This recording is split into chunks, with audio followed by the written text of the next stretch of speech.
Ya, shalom sahabat-sahabatku. Ini ada satu pertanyaan dari sahabat kita. Ya, saya bacakan terlebih dahulu ya. Shalom Pak, saya mau bertanya, dosa apakah yang Musa dan Harun lakukan sehingga Tuhan tidak mengizinkan mereka masuk ke dalam tanah perjanjian? Apakah dosa kesombongan? Ya, oke. Jadi baik, begini. Dosa yang dilakukan oleh Musa dan Harun sehingga Tuhan itu tidak mengizinkan mereka masuk ke dalam tanah perjanjian, itu adalah mempermalukan Tuhan di hadapan umat Israel dengan sebuah ketidaktaatan. Nah, hal ini terjadi ketika umat Israel itu mengeluh karena tidak ada air di Kades Barnea. Nah, Tuhan memerintahkan Musa dan Harun untuk berbicara kepada bukit batu agar mengeluarkan air.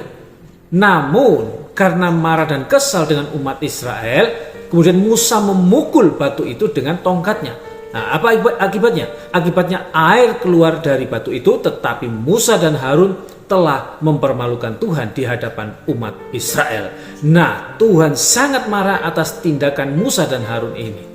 Dia berkata kepada Musa di dalam Bilangan 20 ayat 12 ya. Dikatakan di sana apa? Tetapi Tuhan berfirman kepada Musa dan Harun, karena kamu tidak percaya kepadaku dan tidak menghormati kekudusanku di depan mata orang Israel, itulah sebabnya kamu tidak akan membawa jemaah ini masuk ke negeri yang akan kuberikan kepadamu.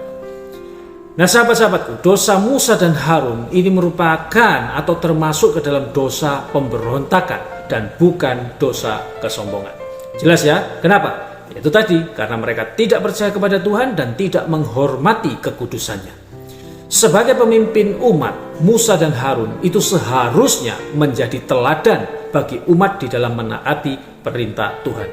Namun apa yang terjadi? Mereka justru melakukan satu tindakan yang bertentangan dengan perintah Tuhan.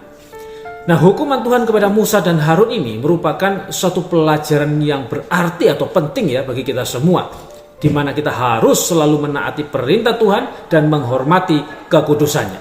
Jika kita tidak menaati perintah Tuhan, maka sebagai konsekuensinya kita akan menerima hukuman dari Tuhan. Nah, untuk itu sahabat-sahabatku, kita harus senantiasa menaati perintah Tuhan. Kita harus selalu menaati perintah Tuhan. Kita harus percaya bahwa Tuhan adalah yang terbaik. Maksud saya, perintah Tuhan itu adalah yang terbaik bagi kita. Kemudian yang kedua, menghormati kekudusan Tuhan. Kita harus menghormati kekudusan Tuhan dalam segala tindakan kita. Kita harus ingat bahwa Tuhan adalah Allah yang kudus dan kita adalah umatnya yang telah dikuduskan. Kemudian yang ketiga, menjadi teladan bagi orang lain. Sebagai orang Kristen, sebagai orang percaya, kita harus menjadi teladan bagi orang lain di dalam menaati perintah Tuhan dan menghormati kekudusannya. Kita harus menunjukkan pada orang lain bahwa kita adalah pengikut Kristus yang sejati. Nah, contoh nih ya, ketika kita sedang marah, nah kita tidak boleh bertindak gegabah yang dapat merugikan diri sendiri ataupun orang lain. Kita harus berusaha mengendalikan amarah kita dan mencari cara yang tepat untuk mengungkapkannya. Atau mungkin contoh yang lain, ketika misalnya kita sedang menghadapi kesulitan, nah kita tidak boleh serta-merta langsung mengeluh dan menyalahkan Tuhan. Namun kita harus tetap percaya kepada Tuhan dan berharap kepadanya untuk pertolongan. Nah, berikut, kalau umpamanya kita sedang berada di tengah-tengah orang lain, nah kita harus menjaga tutur kata kita harus menjaga tingkah laku kita agar tidak menyinggung orang lain dan kemudian kita menjadi mempermalukan Tuhan.